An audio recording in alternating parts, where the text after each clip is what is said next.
¿Sabes cuánta energía tienes que aportar en tu instalación de autoconsumo? ¿Sabes cuál es la potencia óptima a instalar en tus placas solares para producirte tu propia energía sin desconectarte de la red? Pues de todo esto vamos a hablar en este vídeo de dimensionado de instalaciones de autoconsumo.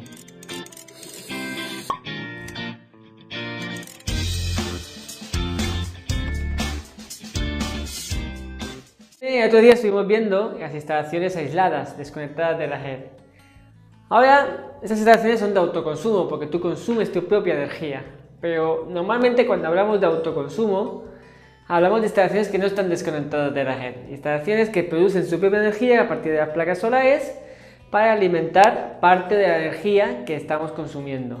Es decir, tenemos conectada la red eléctrica que venga de Iberdrola, de Endesa, de Unión Fenosa, de la empresa que sea, y parte de esa electricidad pues deja de consumirse porque tenemos una instalación de placas solares. Como es un autoconsumo, lo normal es hacer lo óptimo es hacer una instalación de autoconsumo instantáneo, que todo lo que se produce en las placas se consuma en la propia instalación. Para eso os quiero dibujar primero un cuadrito. Tenemos aquí un gráfico en el que tenemos las horas del día, desde medianoche hasta casi otra vez medianoche, y el consumo en vatios hora. En una vivienda, lo habitual es que tengamos una cosa así de consumo. Las horas centrales del día suele haber menos consumo por la mañana porque la gente se va de sus viviendas. Cuando tenemos una empresa o una industria, lo normal es que tengamos lo siguiente de consumo.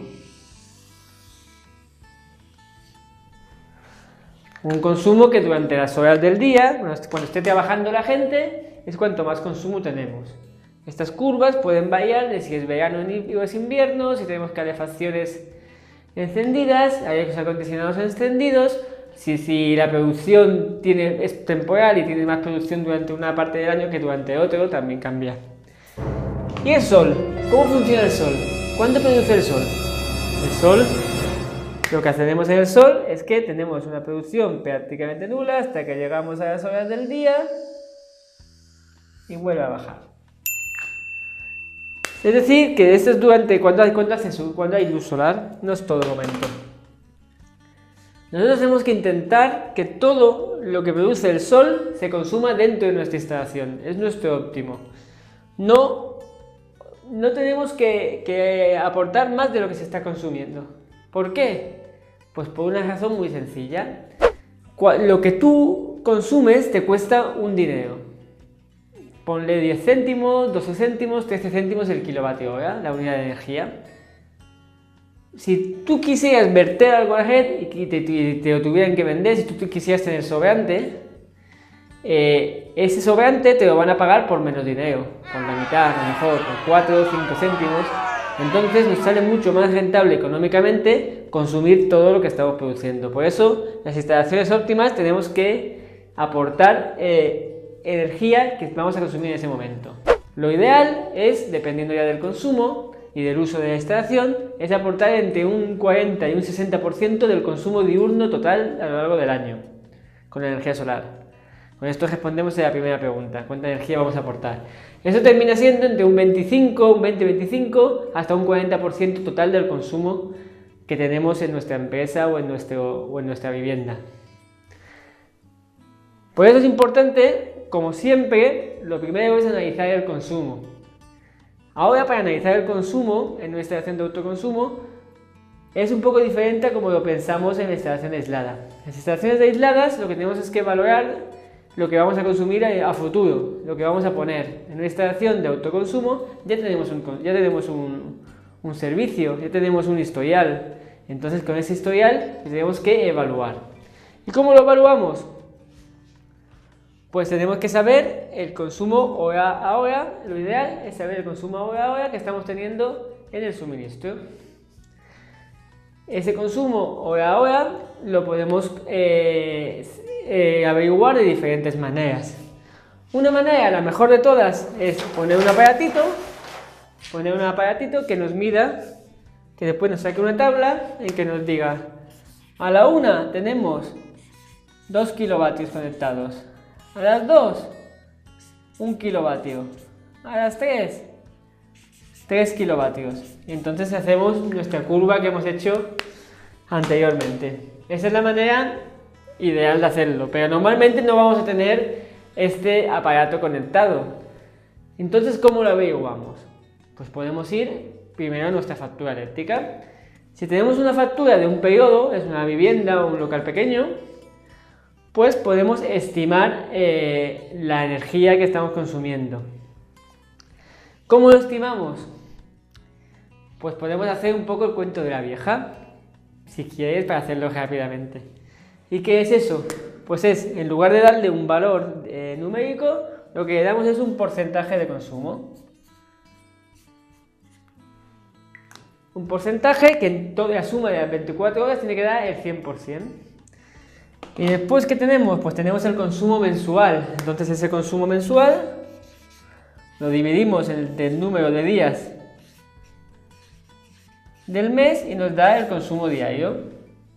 Entonces, si multiplicamos este consumo diario por el porcentaje, nos da el consumo horario que tenemos. Es una forma sencilla de hacer un cuento de la vieja. ¿Podemos hacerlo mejor con los datos que tenemos? Pues sí. ¿Cómo? Os vamos a dejar un enlace en el blog, o vamos a escribir un artículo en el blog, mejor dicho, diferente a este, en el que vamos a daros los enlaces a las diferentes compañías distribuidoras, tanto a Iberdrola, Endesa, Unión Fenosa, EDP y Viesgo, en el que te puedes meter en la distribuidora y si tienes el contador nuevo, tienes el contador electrónico, vas a poder ver tu consumo horario. Y la distribuidora te aporta este dato, que es un dato esencial para poder dimensionar la potencia que tú necesitas instalar en tu instalación de autoconsumo. ¿Qué pasa si tienes una instalación en lugar de un periodo de 3 periodos? Una empresa en la que tienes 20 kilovatios contratados, 80 o 200 kilovatios contratados. Pues en ese caso se puede hacer también una estimación así, se puede hacer también una estimación horaria, pero si no se tiene, que normalmente va a ser más difícil acceder si tú estás dimensionando para un tercero esta instalación porque tiene que darte autorización, lo que puedes hacer es a partir de las facturas, a partir del consumo de cada periodo, evaluar la producción que vas a consumir en cada periodo. ¿Y cómo vamos a saber cuánto vamos a producir en cada periodo? Pues para eso vamos a volver a un equipo, a un software que ya hablamos en anterior vídeo, el PVGIS. El PVGIS es una herramienta muy importante, muy sencilla de utilizar, que os voy a enseñar a utilizar en otro vídeo con la pantalla del ordenador, porque creo que va a ser muy útil para vosotros. El PVGIS tenemos lo normal, es que le demos el punto de ubicación, le demos la situación, le demos la inclinación, ahora hablamos de la inclinación óptima, pero le demos la inclinación que va a tener la placa y le damos también la potencia de placas que podemos poner, aunque se puede poner que sea 1 kilovatio y entonces hacemos la extrapolación a partir de 1 kilovatio. Entonces, con la situación, la inclinación y la potencia, nos da una producción. Nos da una producción en energía diaria dependiendo del mes. Ese es el dato habitual que te da la producción. Pero este PVGIS es mucho más potente. ¿Por qué es mucho más potente? Porque te puede dar la producción horaria, la producción cada 15 minutos que te puede aportar la central fotovoltaica, los datos de radiación. Con esos datos de radiación, nosotros hemos hecho una hoja de cálculo en la que te dice la producción por cada periodo horario, tanto si es una 3.1 como una 3.0 como una 6.1, lo que nos va a facilitar mucho a la hora de dimensionar las instalaciones, a la hora de optimizar las instalaciones que vamos a aportar al cliente. Esta hoja de cálculo, como no, la vas a tener en el blog disponible para poder descargártela, aportando tus datos.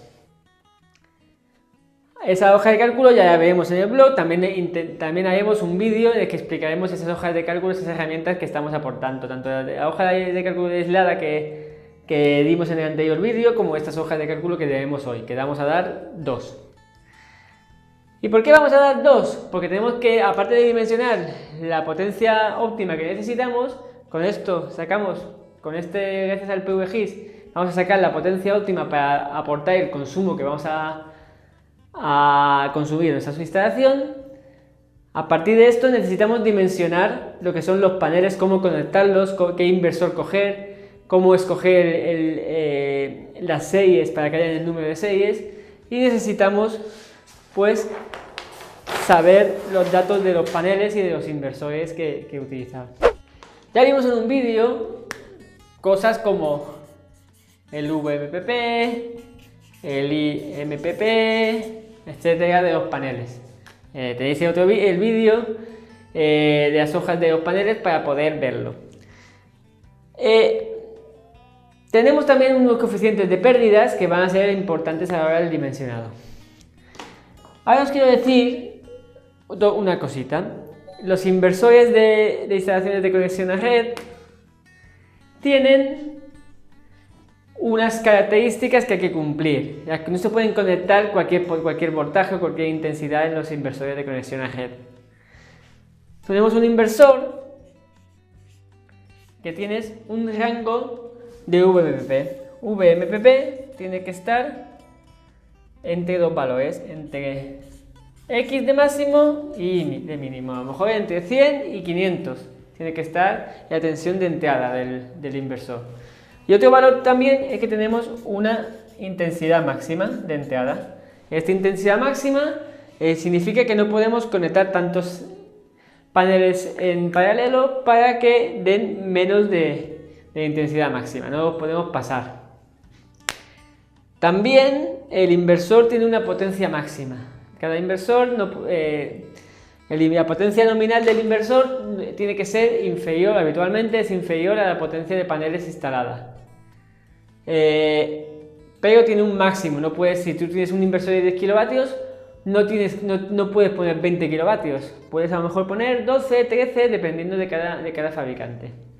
Entonces estos datos tenemos que dimensionar bien la instalación. ¿Cómo dimensionamos las series? Pues tenemos que saber cuántos paneles en serie instalar. ¿Y cómo decíamos? Pues ya vimos también en el vídeo de dimensionado de conceptos eléctricos que el voltaje en una serie, en un panel, voltaje del panel, si ponemos en serie, VP, si tenemos la serie tendríamos 3 VP, es decir, que el voltaje sería la suma de todos los voltajes cuando están en serie. Y si los tenemos en paralelo, cuando se conecten, tenemos el 3 VP y aparte, como tenemos 2 en paralelo, 2 de intensidad. Eso es importante a la hora de dimensionarlo. Además de estos valores, de dimensionar el voltaje de MPP y la intensidad de MPP, tenemos que valorar las pérdidas y también los voltajes en circuito abierto, porque tenemos también un voltaje máximo que te permite el inversor. Entonces es a partir del voltaje de circuito abierto lo que tenemos que calcularlo. En lugar de sumar las VPs, sumamos las Vs o C, las Vs en circuito abierto. Los voltajes en circuito abierto cuando no está funcionando el panel. Y esos voltajes también dependen de la temperatura. Tenemos una pérdida de temperatura. Por eso, dimensionar esto a mano es complicado. No es complicado hacer esa suma, pero sí que es complicado tener en cuenta las pérdidas. ¿Qué utilizamos para ello? Pues tenemos varias opciones. Podemos ir a un programa de simulación como el PVSIST, no el PVGIS que estamos viendo, sino un PVSIST o el PVSOL, otros programas Arkelion, programas ya de pago específicos. Podemos ir a los programas gratuitos de cada fabricante de inversores. Si tú compras un inversor Ingetim, tiene un programa de dimensionado. Si compras un SMA, también tiene un programa de dimensionado, que son públicos en la web y te los puedes descargar. O podemos utilizar una hoja de cálculo nuestra en la que pongamos los paneles que vamos a utilizar y los inversores que vamos a utilizar, que es lo que yo hago habitualmente. Esta hoja de cálculo también va a estar disponible para ti. Mucho material te llevas hoy. Entonces, con esta hoja de cálculo ya metemos las pérdidas de los paneles y simulamos las potencias que podemos instalar, las intensidades y los voltajes. Y dimensionamos adecuadamente los inversores, la conexión. Porque aunque queramos poner, igual si nos sale que la potencia óptima son 3000 vatios, igual esos 3000 vatios nos salen 11 paneles. Y no podemos dimensionarlo con ningún inversor esos 11 paneles. Pues a lo mejor tenemos que ir a 10 paneles o a 12 paneles. Por eso nos viene bien este tipo de dimensionado. ¿Qué más? ¿Qué más tenemos que valorar a la hora de dimensionar una instalación fotovoltaica? Pues también tenemos que ver el espacio, cuánto cabe en la cubierta o en el espacio que tenemos disponible, porque igual no nos cabe todo, entonces tenemos que poner menos. Tenemos que valorar las sombras. Para valorar las sombras, pues si tenemos un obstáculo así, pues vamos a tener un periodo de sombra de una distancia. O si tenemos los paneles puestos sobre la vertical y en inclinación, pues también esto va a dar una sombrita para poner el siguiente. ¿Cómo calculamos esto? Pues eso es una formulita muy sencilla. Una formulita que te dice que la distancia de separación, esta, será la altura del objeto, esta altura, dividido entre la tangente. Aunque no te acuerdes muy bien qué es la tangente, esto lo puedes utilizar en Excel o en una calculadora científica que te la va a dar, de 63 menos 5. Fíjate que no me quiero confundir en nada. De 63 menos 5, 63,5 menos 63,5 menos el ángulo de la latitud. ¿Por qué utilizamos estos 63,5? Porque eso depende de la incidencia del Sol en el día más desfavorable, en el equinoccio de invierno, en el día 21 de diciembre. Depende de la inclinación del Sol, de los rayos del Sol. Entonces ahí sacamos 63,5. Esta formulita te lo puedes ver en el código técnico de la edificación, lo puedes ver en diferentes sitios. Y esta es la altura. ¿Cómo calculamos la altura esta? Lo podemos calcular bien haciendo un dibujo y lo calculamos poniendo el ángulo aquí que vayamos a poner, o utilizando también pues una fórmula trigonométrica también, como la tangente. ¿Y qué fórmula es? Pues tenemos que, si tenemos esto es un ángulo alfa, tenemos que h, la altura, es igual a la longitud esta por el seno de alfa. Puede que esto ahora mismo te resulte raro, pero también con las herramientas que te vamos a dar y tú poniéndote en una hoja de cálculo te lo puedes calcular de una manera muy sencilla. ¿Qué más tenemos? Aparte de las sombras, aparte de lo que estamos hablando, ¿qué tenemos que calcular? Pues tenemos que dimensionar también el cableado. Cableado, como me vale para todo tipo de instalaciones, os lo voy a hablar en otro vídeo, para calcular el cableado. El cableado, a fin de cuentas, tenemos que considerar que tiene que tener un cableado con una sección suficiente para que todos los amperios que necesita pasen sin sobrecalentarlos, y también para que no haya una caída de tensión, es decir, que no se pierda energía por el camino, que se pierda poquita energía. Entonces, como depende de si es corriente continua o corriente alterna, y si es monofásica o trifásica, esto lo voy a enseñar en un próximo vídeo que podamos ver. En una instalación de autoconsumo, aunque hemos hablado de que la potencia óptima es la potencia instantánea, la potencia que aporte el consumo instantáneo que vamos a dar, que no tenga sobrante, esa es la potencia óptima, que respondiendo a las primeras preguntas. Podemos poner también baterías. Podemos poner baterías, ¿y cómo vamos a dimensionar las baterías? Pues vamos a volver al primer gráfico.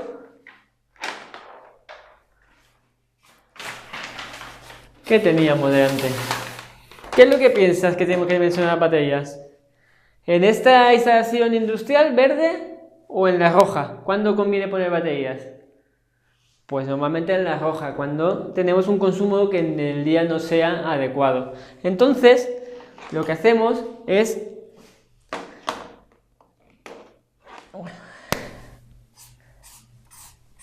toda esta parte de aquí, toda esta parte de energía, acumularlo en unas baterías. Tenemos que dimensionar unas baterías lo suficientemente grandes para que este sobrante que tenemos aquí lo acumulemos en unas baterías y podamos utilizarlo por esta parte de aquí o por esta parte de aquí, por la noche o por la mañana bien temprano. Entonces no depende tampoco de la potencia, depende de la energía que vayamos a necesitar. Siempre una instalación fotovoltaica se instala, depende de la energía. Hay una limitación en cuanto a potencia de placas, es decir, tenemos ahora mismo una limitación legal, que es que la potencia de placas fotovoltaicas no puede ser mayor que la potencia que tienes contratada. Y tenemos la limitación del consumo, que para hacerla óptima tenemos que aportar que todo el consumo, todo lo que se produce, se consume instantáneamente, salvo que sea una vivienda y quieras a conciencia poner unas baterías. Que también al final también te va a resultar más barato que vendérselo a la red. Entonces, pues con esto ya hemos aprendido un poquito más, con esto y con las herramientas que os hemos dejado puestas en la web, hemos aprendido un poquito más al dimensionar una instalación fotovoltaica de autoconsumo. Si os gusta el vídeo, compartidlo, darle al OK, al pulgar para arriba y suscribiros al canal para estar informados de cuando salga el siguiente vídeo. Nos vemos en el próximo vídeo.